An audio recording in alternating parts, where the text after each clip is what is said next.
Korupsi merupakan kasus yang masih terus terjadi di Indonesia. Hingga kini masih banyak bermunculan kasus korupsi yang terendus Komisi Pemberantasan Korupsi. Terkait kejahatan ini, Mahkamah Agung mengeluarkan Peraturan MA Nomor 1 Tahun 2020 tentang pedoman pemidanaan Pasal 2 dan Pasal 3 Undang-Undang Pemberantasan Tindak Pidana Korupsi. Adapun Pasal 2 dan Pasal 3 Undang-Undang Pemberantasan Tindak Pidana Korupsi adalah terkait terdakwa korupsi yang merugikan keuangan negara. Belaid ini ditekan oleh Ketua MA Syarifuddin dan diundangkan pada 24 Juli 2020 lalu. Adapun pada intinya, belaid ini memungkinkan pelaku tindak pidana korupsi atau koruptor dipidana seumur hidup bila merugikan negara di atas 100 miliar rupiah.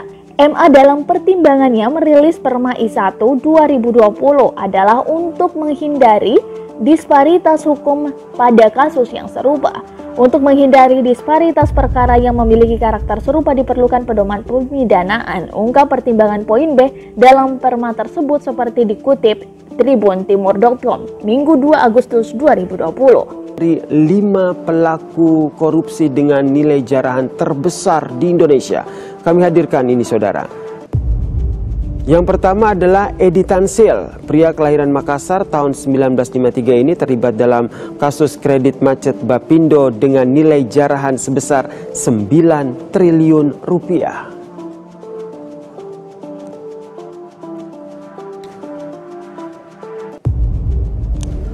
Lalu ada David Nusawijaya dalam kasus korupsi bantuan likuiditas Bank Indonesia atau BLBI dengan nilai jarahan saudara yaitu 1,2 triliun rupiah.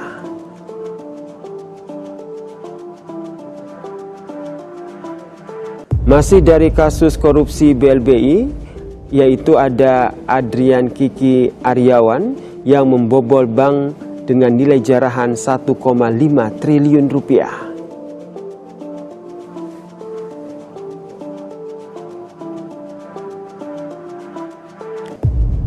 Selanjutnya saudara, tidak kalah fantastisnya ada nama Eko Adi Putranto. Pria kelahiran Jakarta tahun 1967 ini merampok negara senilai 2,6 triliun rupiah dalam kasus yang sama yaitu bantuan likuiditas Bank Indonesia atau BLBI.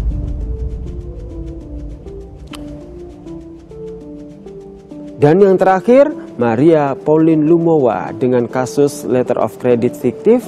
Dirinya merampok uang negara melalui Bank Negara Indonesia atau BNI senilai 1,7 triliun rupiah.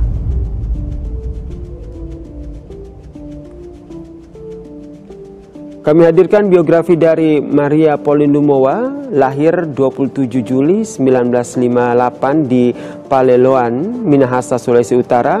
Maria menjadi warga negara Belanda sejak tahun 1979. Ia merupakan pemilik dan juga pemimpin dari Gramarindo Group, yang mana perusahaan ini bergerak di bidang ekspor hasil perkebunan, pupuk cair dan juga industri marmer. Produknya sebagian besar diekspor ke negara-negara di benua Afrika seperti Kongo dan juga Kenya dan juga ke Singapura.